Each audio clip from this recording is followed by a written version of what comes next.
It's Carl here from Brrraaains A Head-Banging Life, GBHBL.com for short, and it's my pleasure to be speaking with Eric, guitarist of death and thrash metal band Plague Years. Eric, how are you doing today? Good, man. How you doing?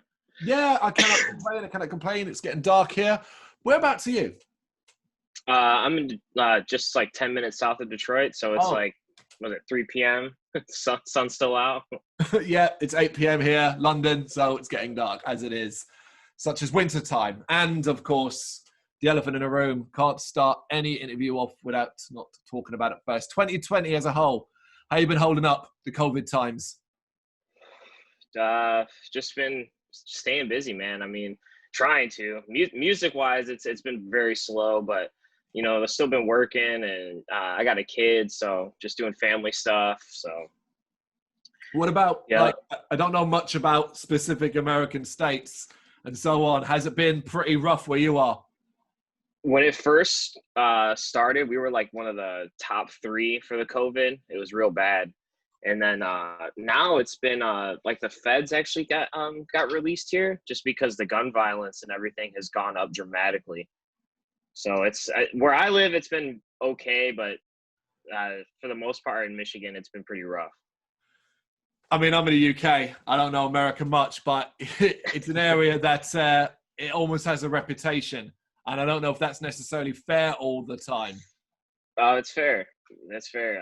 It's funny because I have a friend from Canada that I talk to pretty often, and he really can't believe half the shit that I say that goes on in Michigan. He's just like, what? You know, like, it's just, you know, you watch the news and it's just shooting after shooting after shooting after shooting. It's crazy. Yeah. It's a world away from, say, where I am, the UK. Complete world away, you know, utterly different lifestyles. Yeah. I mean, I live, Detroit is like #1 most violent crimes in the US. So it's always wild here.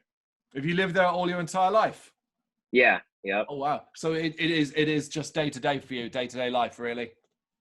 Yeah. Like I said, like I'm just south of Detroit, so it's not too bad here. But Tim lives in Detroit. Ryan's been a victim of crimes in Detroit. He got his car stolen right in front of his house. I mean, with just straight up, this car just gone. And then they started going through his phone. It was crazy. It was a whole crazy thing. Crazy, absolutely. And what about the effect on the band? I mean, obviously you had the album delay because of everything. But is that the only major effect it's had on you guys? Yeah, because the record was written. I finished writing and recording the record in October of last year. So it's been done. We were just kind of like waiting for our moment when to release it after that.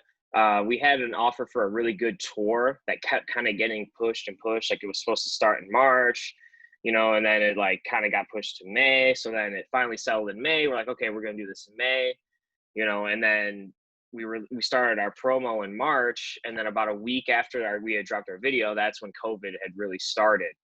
So first we weren't really too worried about it because everyone was saying, oh, you know, this is going to go away, 2 weeks, that, you know, not a big deal.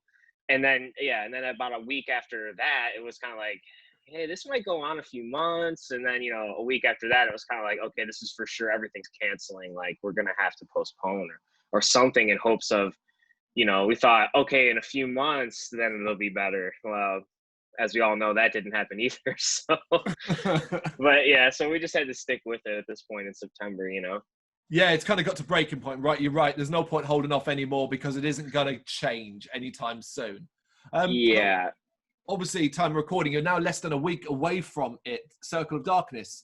Where's your mind at in regards to it? You say you finished recording back in October, writing in October. You've been sitting on it a while.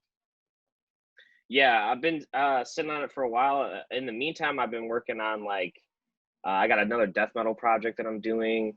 And then I've been writing some Plague Year songs here and there that we might be doing something. You know, I mean, that's really the only thing you can do musically right now is just work on music. Because if there's really not much else besides engaging in social media, there's really not a whole lot of other things that you can do. Yeah. And how are you feeling about the new album as it is right now in your head? Are you still loving it, or are you just sick to death of hearing it? No, I see. So when I first got it finished, you know, I mean, I played the shit out of it, And then it was kind of like, okay, you know, and then every so often I'll go back to it and I'll play it again. And I'll be like, man, this is still really good. I still really like this. But sometimes that doesn't necessarily have that effect because you've just been playing the things for so long, you know. But, you know, maybe I'll start feeling like that after it gets released or something. Then, you know, after like a full year of it being played, you know, from other people, then I'll start feeling that way. But you know, that's fair enough. Absolutely. So when you set out to write this album, did you kind of have a goal in mind in regards to how you wanted it to sound? Yeah, I wanted to be way heavier, way faster than Unholy Infestation. Uh, I just wanted to just really like branch off and to show like, you know, LPs always have those songs where, you know, it's kind of different than like what you would normally hear on like an EP, where EP, I feel like they kind of give you everything that you want. Yeah. And an LP, they kind of go outside the box a little bit and give you, you know, there's always like a song on LP, I feel like that you're kind of like, oh, I can tell they try to do something there, you know, or whatever. And those are the songs I kind of wanted to bring out, but show that we can like crush, like we can have something that's real mid-tempo, or something that's kind of like Pantera-ish, you know, and catchy, and it still sound like us. Mm. Do you think you achieved it?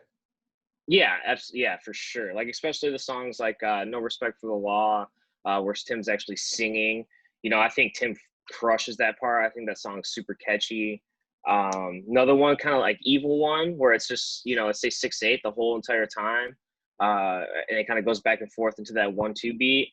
You know, it kind of reminds me of something like off Divine Intervention or something. You know, it's not fast. It's just kind of same tempo throughout the whole song, but it just stays banging. And there's no chorus either. The lyrics just are one long story. It never repeats or anything like that. It's quite interesting, yeah. And obviously there's a rich history in his musical style as well. And standing out from the pack, particularly these days, isn't exactly the easiest thing in the world. What is it, in your opinion, about Circle of Darkness that might potentially grab a weary listener who's kind of had their fill of death and thrash? What might grab their attention, do you think? I think the first thing that'll grab their attention is, for one, we're in the realm of thrash, we're a bit heavier because we're a full step down. We got like a way darker sound. We don't have that real like tight technical thrash sound like you might hear from like a Havoc or a Warbringer. We're way darker. Our content is darker. You know, we don't. It's all like, you know, like kind of like, you know, in the realm of like almost like Corpse lyrics. You know, it's very vulgar, gore. You know, all that kind of satanic. You know, just very dark music. And then the other thing is I think we add a way heavier vibe to our music. You know, because we have the death metal vibe to us. You know, which most thrash bands I feel like don't really have, which is whatever, but that's just what sets us apart, you know? You're not wrong. I hate that part of it where effectively you need to pigeonhole a band, whether they like it or not. And in the case of you guys, you send out any promotional email, you have to kind of go, they are this style of music. But when you hear it, quite clear that is not necessarily what stands necessarily out, or it's part and parcel of what you are as a whole. You already said the core side of things, and you talk about the darker side, and my mind goes to black metal almost to a degree, and then all that put into a melting pot, and then you end up with Plague Years, in my opinion. Oh yeah. How's the reaction been from fans so far in regards to release single and just general conversation that you've been paying attention to? Great. Everyone seems to love it. I mean, from people on social media to like the other interviews I've done with other people and stuff, they all seem to really enjoy the record. They're all just surprised by how like mature we sound, you know, for how new we are. That's like the big thing I've been getting a lot from people. But yeah, I mean, everyone seems to love it a lot. Everyone that I've showed fucking loves it. They just can't believe how heavy it is. That's like the main thing that everyone talks about. I love that you brought up the maturity thing. That's incredible. You're absolutely right. Before I even saw a picture of you guys, I had presumed that you were a 20-year veteran band that had just passed me by. And then you discover the truth, and it's like, holy shit, these guys might actually really, really, really be something special. I love that. Yeah, I mean, granted, I've been doing music since like writing music since like 2008. I was in 2 bands prior that have both been signed, but nothing not on the caliber that we're at right now, but in hardcore, one's called Razzle Dazzle and the other one's called Build and Destroy. And so I've been doing music for a while. When I came into this band, that's what I was like, I want to show off rip that we know what we're doing. I wanted to be taken serious instantly. So that's why when we did the EP Unholy Infestation, I went all out on it because I wanted people to hear that we're not just going to be some band that you pick up that's going to be like, oh, we're new to this. Like, no, we know how to make this shit go. You know what I'm saying? Absolutely. There's a ton of momentum and push behind you from the label and so on. Is that adding any pressure on you? No, not really. I mean, when I had the pressure was when we first got signed, and then I realized like, I got to write a record for people now, not like really just like myself, but still for myself. But like in the back of my head, I'm like, okay, like I got to really top myself. You know what I mean?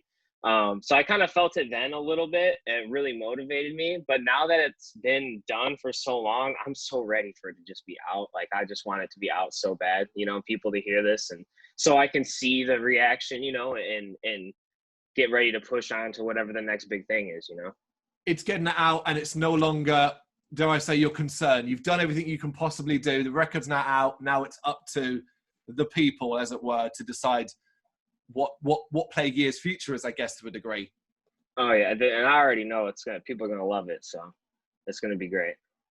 Do you think you're, as a unit, the band, well equipped to deal with the added elements that come from being in a band in modern times? The social media aspect, the constant slew of content that you need to put out. Yeah, I mean, we're definitely adapting right now. Before COVID, you could be pretty active, but you didn't have to be, I feel like a daily or just like, constantly interacting. But right now, I mean, literally you have to. If you're not, I mean, it's just rough. Unless you're already a very big band, someone that, like Metallica or someone big like that, obviously, like they don't have to do anything like that. But bands, other bands for sure, you got to stay relevant and just keep posting, because who knows when this shit's going to start again. I mean, they're saying next year, who knows, man. Could be a long time. It is a constant watch this space, which as a band obviously directly affects you in the obvious live circuit side of things. Have you come to terms? Have you been able to come to terms with the fact that the album's now going to come out and ultimately you're not going to be able to follow it up as quickly as you would like? Yeah, I've come to terms with it. I came to terms with it kind of in May when the tour was supposed to start. And after that, I was just kind of like, it is what it is. I just have faith that it'll do well. And then when it comes back to time to tour, that's when we'll really be crushing. So I just got to keep thinking about that. It's going to come back, Yeah. hopefully sooner than later. You've got to keep positive, man. It's too much. It's a tough time. So keeping your mind focused and keeping that positive mind frame, particularly when interviews like this, that comes across and it's like, okay, sweet. You're going to be okay. I guess it's almost like you'll be on pause. And then when you're allowed out, you're off racing, basically. Yeah. And when it comes back, it's going to be insane. Yeah. I think it's going to be the most insane time in music I've probably ever seen in my whole life. I swear. I mean, people are just going to fucking go crazy. I don't think anyone at this point, they ain't going to miss a show for years to come after this, That's how I think anyway.